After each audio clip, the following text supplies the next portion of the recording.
It was the dead of winter, January 1945, on the unforgiving border of Germany. A small squad of 8 weary soldiers, remnants of a brutal skirmish, found themselves lost in a forest that wasn't on any of their maps. This wasn't just any forest. The air hung heavy and still, thick with a silence that felt older than the war itself. The trees, ancient and gnarled, seemed to lean in, their branches like skeletal fingers. At first, it was just whispers, faint, sibilant sounds that danced at the edge of hearing. Whenever the whispers started, the world would fall silent. No birdsong, no rustle of unseen animals, just an unnatural quiet and a sudden, biting cold. When the whispering stopped, life would rush back in, the chirping and buzzing almost deafening in contrast. It was unsettling, but war had taught them to ignore things they couldn't explain. Then they started losing their way.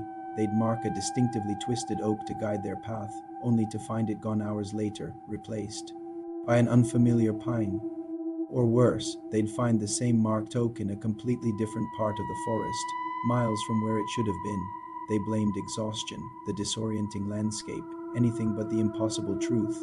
One night, the truth found them. A young soldier named Klaus awoke, needing to relieve himself. He stepped away from the dying embers of their fire into the profound darkness between the trees. In the gloom, he saw movement, slow, hulking shapes shifting in the periphery. He flicked on his trench lighter, its small flame cutting through the black.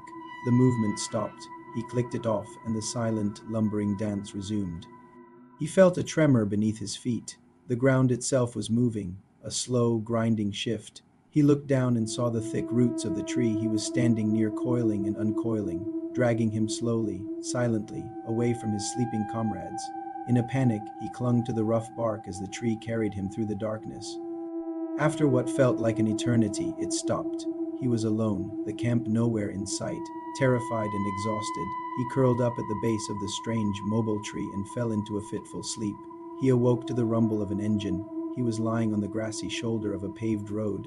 The sun was bright, the air was warm, and the forest, along with the tree that had carried him, was gone. He was the only survivor of his squad. He told his story to anyone who would listen, a wild tale of a haunted, walking forest. Most called him crazy, a mind broken by war. A few believers, intrigued by his conviction, tried to find this phantom woodland. They searched for months, using Klaus's harrowing account as a guide, but the forest was never found. It was as if it had simply walked away, taking its secrets and 7 lost soldiers with it. Thanks for watching. If you enjoyed this story, don't forget to like and subscribe for more mysteries from the shadows of history.